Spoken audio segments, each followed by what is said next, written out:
Você é uma pessoa que geralmente é calma ou você é daquelas pessoas que geralmente são mais nervosas, mais estressadas? É muito comum eu ver aqui nos comentários do YouTube alguém falando sobre a calma que eu transmito nos meus vídeos. E quando eu pergunto para as pessoas que convivem comigo diariamente, eu constato que em geral eu sou uma pessoa bem calma e tranquila.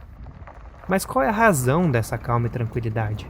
Como que a gente faz para cultivar uma mente e atitudes mais calmas e tranquilas? Nesse vídeo eu vou compartilhar com você as principais ideias que me ajudaram a ser uma pessoa mais calma, tranquila e menos atingível.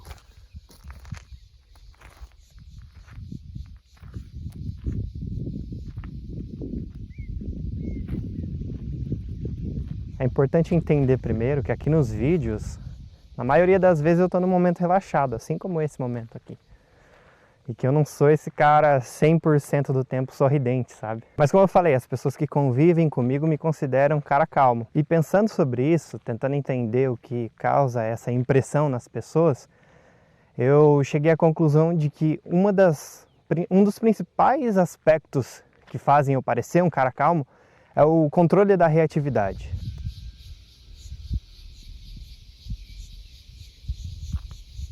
Isso significa que uma pessoa com mais controle da sua reatividade está menos propensa a reagir de maneira impulsiva aos acontecimentos do que se comparado a uma pessoa que não tem tanto controle assim da sua reatividade. Por exemplo, se essa pessoa leva uma fechada no trânsito, dificilmente ela vai sair buzinando ou arrumando treta por aí por causa disso. Mas isso também não quer dizer que uma pessoa com uma reatividade mais controlada vai ser extremamente passiva. Uma pessoa que não vai reagir a nada, não vai ter reação nenhuma a nada. Isso só quer dizer que ela tem um certo tempo de processamento dentro da mente antes daquilo se tornar uma reação externa. Um tempo suficiente para não reagir impulsivamente. E aí quando acontece uma coisa, você tem alguns segundos ali para avaliar se aquilo necessita ou não de uma reação sua. Ou que tipo de reação é adequada àquela situação. E como que a gente começa a construir esse controle maior das nossas reações? Como é que a gente faz isso na prática? Esse comportamento hoje para mim, ele é uma coisa assim quase que automática. Eu sinto como se ele fosse um hábito que eu construí com base na autoobservação. Eu lembro bem como eu era bem reativo assim no passado, como as emoções me dominavam e eu fervia rápido, vamos dizer assim. Tipo o motor de um carro, né? Ele é resfriado com água. E essa água que passa no motor passa também no radiador, que vai dissipar esse calor da água. E quem ajuda o radiador a dissipar o calor da água também é a ventoinha, né? Que é aquele ventilador que fica na frente do radiador.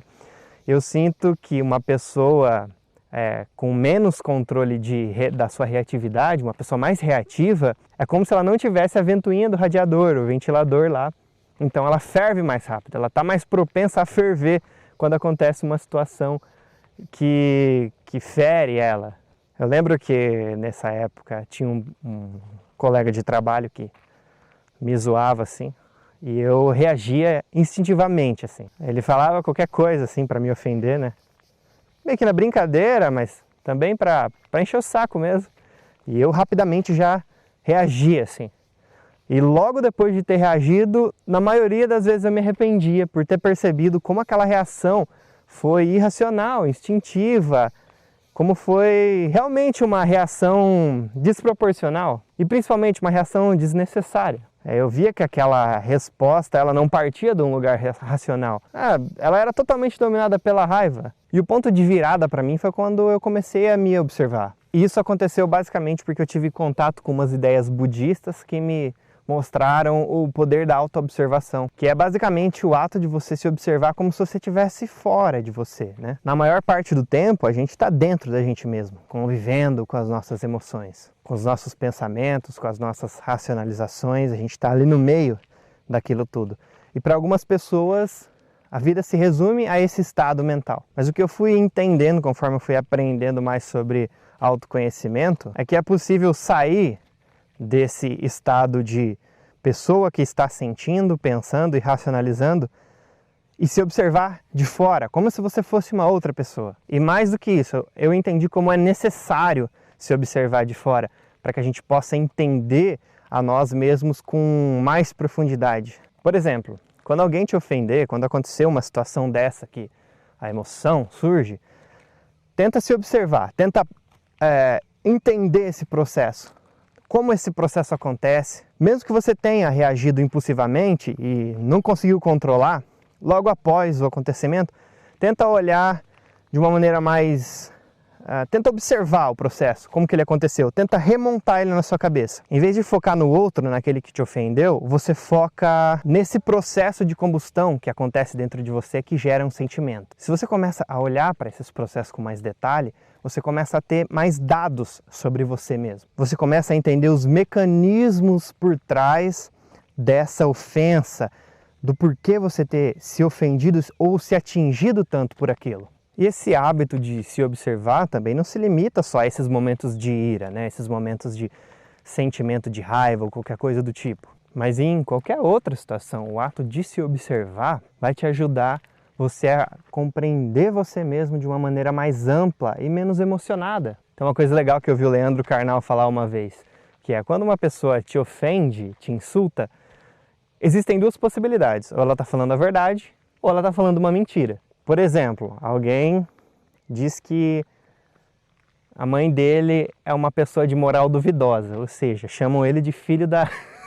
tá ligado, né? Aí ele se lembra da biografia da mãe dele, nenhum vestígio de que ela tenha sido uma pessoa de moral duvidosa, então ele conclui que essa pessoa tá errada, não conhece a mãe dele, então não tem por que se ofender. Ou se pelo contrário, a mãe dele tivesse mesmo essa moral duvidosa, ele também não tinha que se ofender, porque no caso essa pessoa provavelmente conhecesse a mãe dele. E muitas vezes esse tipo de ofensa mexe com a gente, justamente porque a gente não se dá conta desse mecanismo impessoal e banal e sem sentido que esse tipo de ofensa tem, né?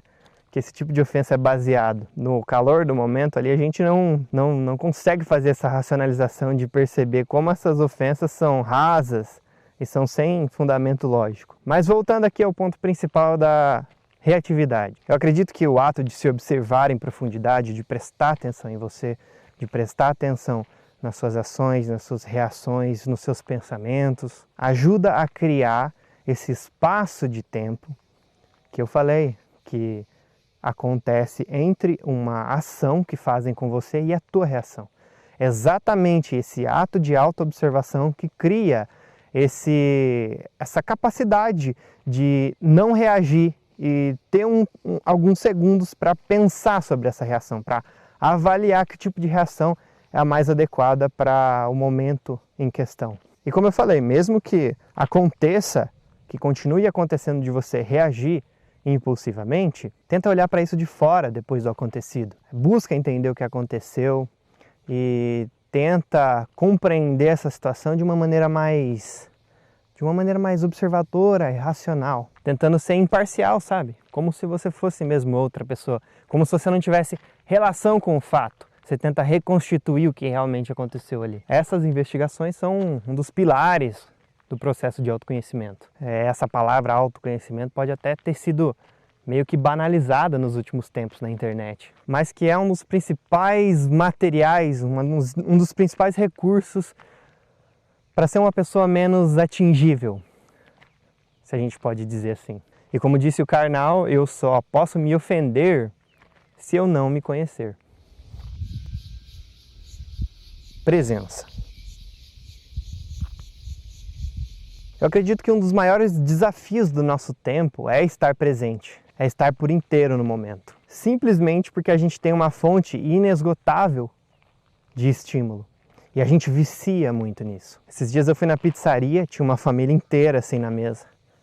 Pai, mãe, filho, avô e avó. E eu não acreditei, mas quando eu vi, todo mundo estava no celular, exceto pela avó. Até o avô estava no celular. E foi muito estranho ver que ela conversava com eles e eles respondiam. Só que daquela maneira rasa, sabe? Quando você está no celular e você não dá a devida atenção à pessoa e responde qualquer coisa. E eu via ela articulando e falando e eles com aquela reação rasa, sabe? Eu achei aquilo triste e a criança também ali totalmente...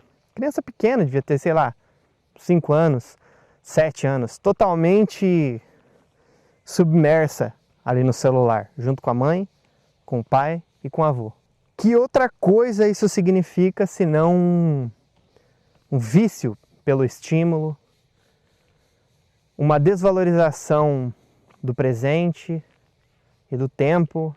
E eu creio que cultivar essa habilidade de estar presente é um dos ingredientes dessa coisa de ser uma pessoa mais calma, sabe? Acho que é um dos principais ingredientes, um dos principais pilares. Porque esse hábito de sempre estar se deixando ser capturado e abduzido pelos estímulos do mundo digital, ou mesmo pelos estímulos imaginários da sua mente, é algo que traz muita ansiedade. Você pode não se dar conta, mas esse hábito de estar sempre olhando, sempre checando o celular, constrói um padrão mental ansioso.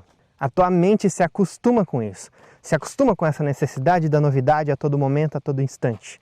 A presença e a calma têm uma relação muito próxima, porque a presença te faz colocar o pé no chão. A presença faz você estar com qualidade, ser com qualidade, estar por inteiro. Seja com as pessoas que você está, ou seja com você mesmo. Eu acredito que a presença é uma daquelas coisas óbvias que a gente está perdendo, que são muito importantes. É uma coisa que, não querendo ser saudosista, mas eu acho que é algo que pode estar se perdendo e que é algo que vai trazer é algo que, como que eu posso dizer? É algo que traz um grande prejuízo. A gente perder isso traz um grande prejuízo para a gente. A presença plena ajuda a gente a se livrar das ilusões da mente.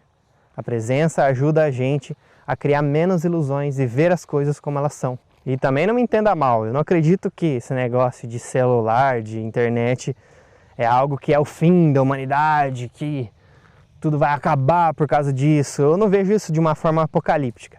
Eu vejo isso como algo que já aconteceu, é assim, que traz inúmeros benefícios para a gente como humanidade e que não tem volta mais. Essa é a nossa realidade. A gente só precisa aprender a conviver da melhor forma com esse mundo. É isso que eu faço aqui, tentar falar sobre como será que a gente pode conviver melhor com isso. Quais são as habilidades essenciais que, se a gente perder, a gente vai acabar indo para caminhos que talvez sejam caminhos de tristeza, talvez caminhos de complexidade, né? Então, o que é essencial da gente manter? Porque é inevitável, não tem mais volta. O mundo digital é a realidade agora. A gente até faz essa separação do mundo digital e analógico e cada vez mais isso se torna a mesma coisa.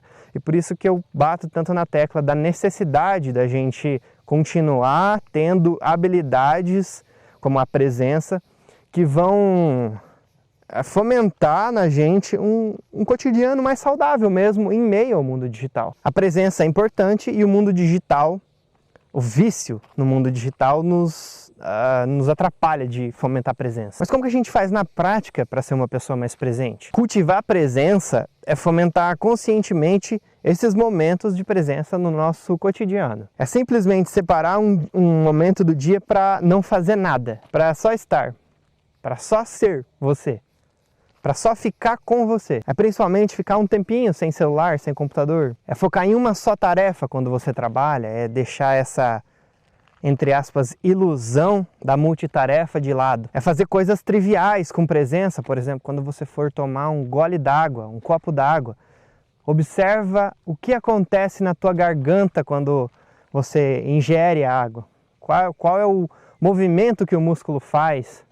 Sente a água descendo pela garganta. É pausar para respirar com qualidade. Vamos fazer agora, eu e você. Inspira.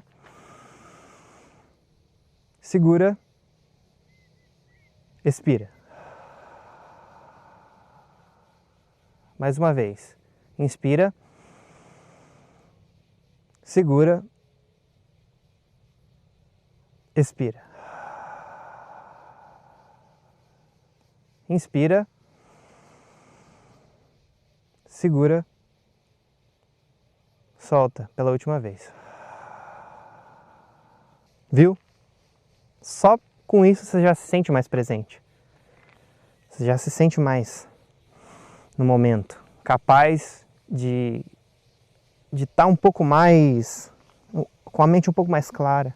Só esse exercício de respiração breve já ajuda a gente a se sentir mais presente, a estar com uma mente menos turbulenta. Você pode fazer meditação. Meditação é uma ferramenta poderosíssima para fomentar a presença, mas eu sei que é um tabu para muita gente. Eu sei que também não é fácil. Para mim, hoje, meditar é uma coisa tranquila, mas eu lembro como no começo era extremamente difícil. E eu indico, super indico, sem papo de gente chata, mas funciona muito bem. E outra, se você é uma das pessoas que assiste o vídeo acelerado, para com isso, por favor. Não faz isso. Esteja presente, sabe, nesse momento. Não encara esse vídeo como se fosse uma aula, como se fosse algo que você deva absorver o máximo de informação no mínimo de tempo possível. Encara como um trabalho feito com carinho para você, sabe?